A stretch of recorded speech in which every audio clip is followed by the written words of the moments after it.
I'd just finished college when this happened. My girlfriend and I moved to an apartment in a new city. It was a small, cosy place, with just enough space for the two of us. We were excited to start our new life together and make some new memories. I had taken a job at an insurance company.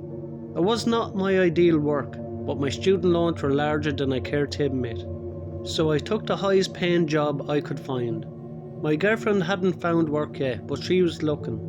The building where we lived was an older one, but had been well maintained and the neighbours were friendly. It was only 5 stories, but it took up a whole city block.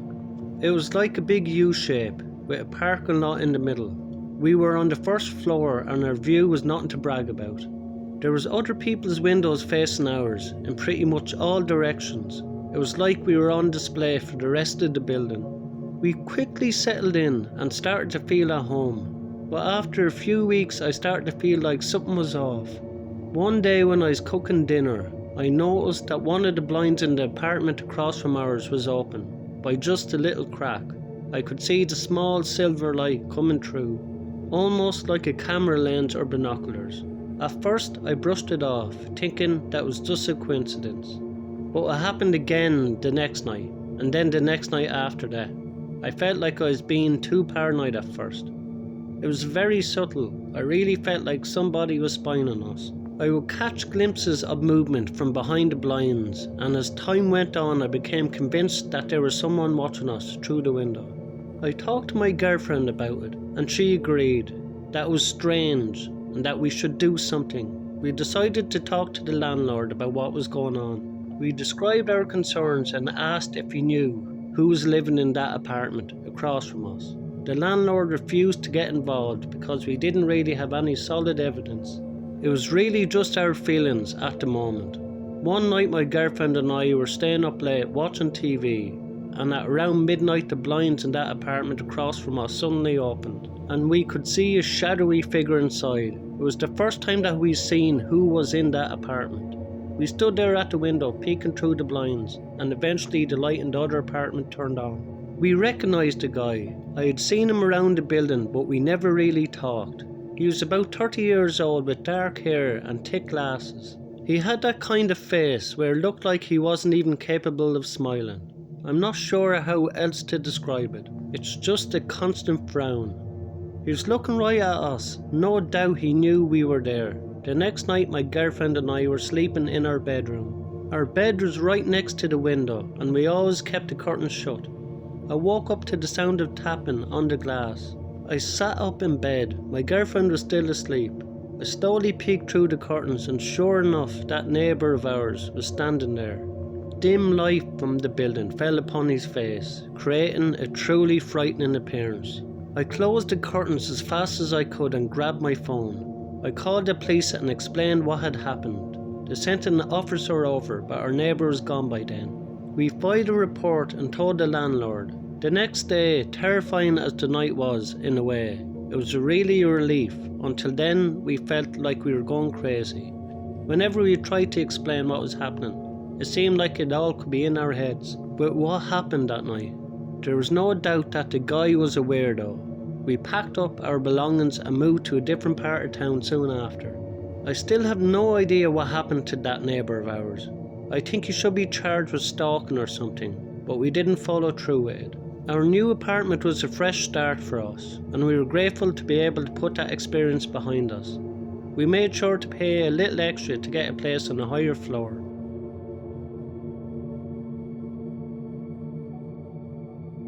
I grew up in a small town in Louisiana. My parents ran a landscaping business and we lived in a modest house on the edge of town. Our neighbourhood was quiet and I spent most of my time playing with my friends and helping my dad. One of my dad's employees, Al, lived down the street from us. He was an older guy, probably in his 50s, with a scruffy grey beard and a beer gut that stretched his t-shirt to its limits. He always smelled like cigarettes and alcohol, and he had a bad habit of slurring his words. He was never my favourite person, but my dad seemed to trust him, so I didn't question it. Besides, I didn't have any interactions with him much, since I was usually at school or playing with my friends whenever he came to work. One day though, things took a dark turn. It was a warm afternoon, early in the summer, and I had just gotten home from school. My parents weren't home yet, so I had the house to myself.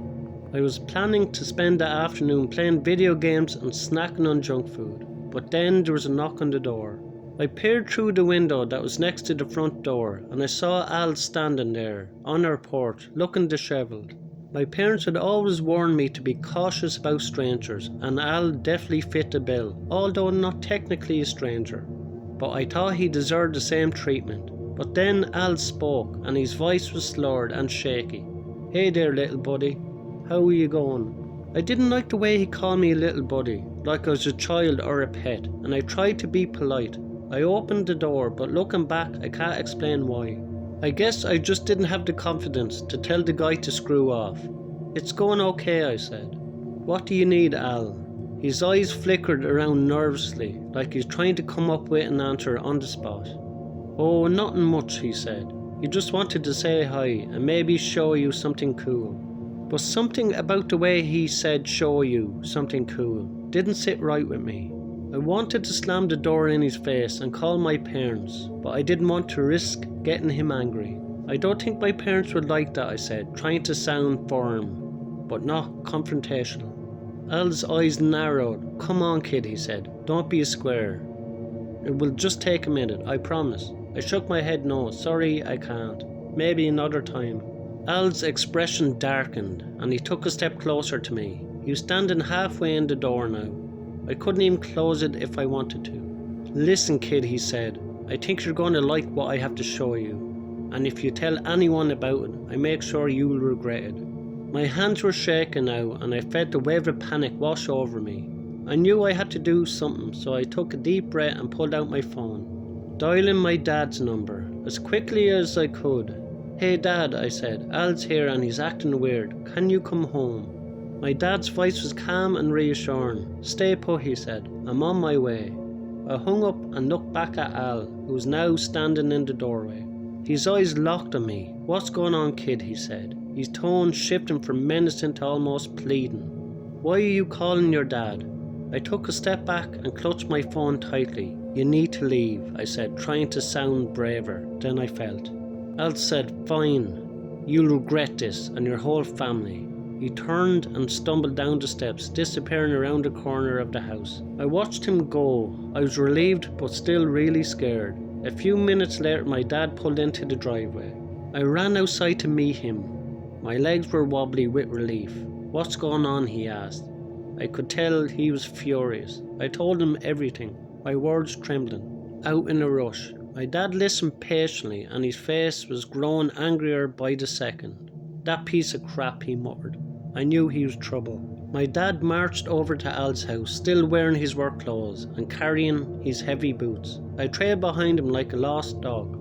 Al was sitting on his porch with a beer in his hand. He looked up as we approached. He could barely sit up straight. He was so drunk. "What do you want?" he slurred. My dad stepped up to his face, inches away from Al's. "You know damn well what I want." He growled, "What the hell are you doing at my house? Trying to lure my son away?" Al's face went slack with surprise. "I wasn't doing anything," he said, his voice rising in pitch. "I just wanted to say hi." My dad didn't buy it and grabbed Al by the collar of his shirt and pulled him to his feet.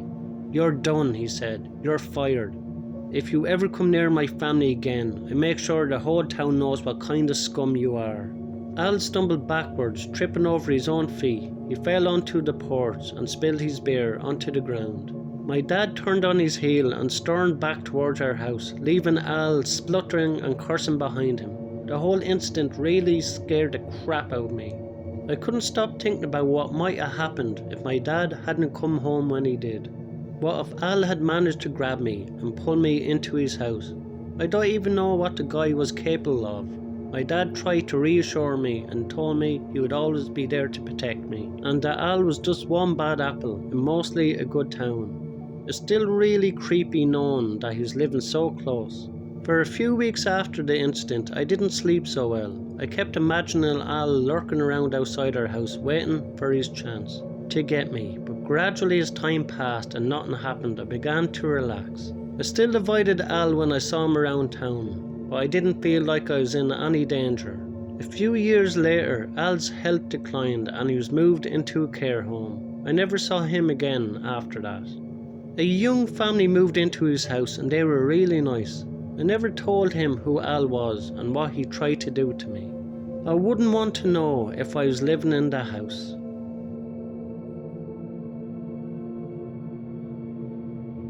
I live in the UK and I go by JMB. I used to live in a quiet area. It was one of those dead-end streets where there's only one way in and one way out. We had good neighbours overall, but there was one neighbour who was a real creep. He was a builder who lived 3 doors down. He would talk to us, which is normal, but he would also bring wine around to our house for him and my mum to share. She was a single parent at the time, but my mum would decline the offer whenever he proposed, because she wasn't interested in it. He would give me and my sister advent calendars for Christmas. He would also ask me things trying to get closer to us, like when's my birthday and other stuff like that. I was young at the time and I didn't realise how creepy he was, but it still creeps me out to this day. It happened at a bonfire night in 2017. I was about 9 at the time. Me and my sister were supposed to go to my dad's house and spend time there to see him. That's when the creep down the road asked us if we were doing anything for the bonfire night. My mom didn't see this as a red flag. She told him that me and my sister were going to my dad's. That meant that my mom would be home alone by herself.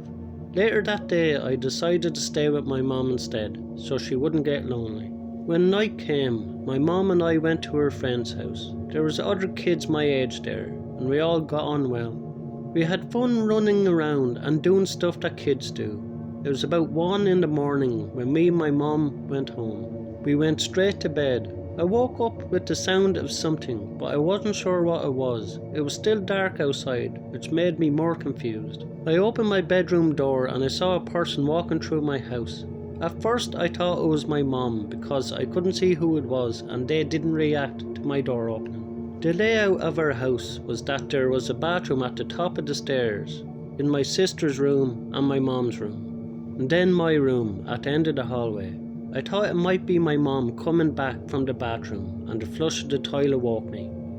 The dark figure walked into my mom's room, leaving the door open. I watched him, waited, and eventually the figure walked out of the room and downstairs.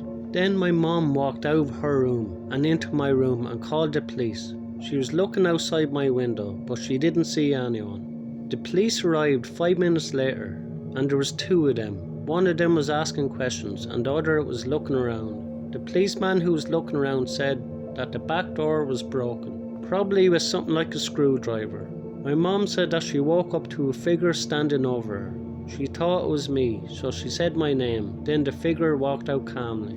I think I made the right choice by staying with my mom. If she hadn't thought it was me, then something worse might have happened.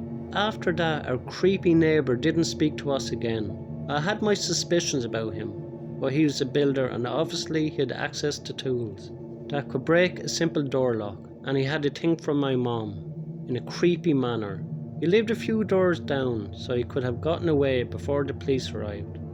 Thanks a million to everyone who likes, subscribe and comment on my videos. I really appreciate it.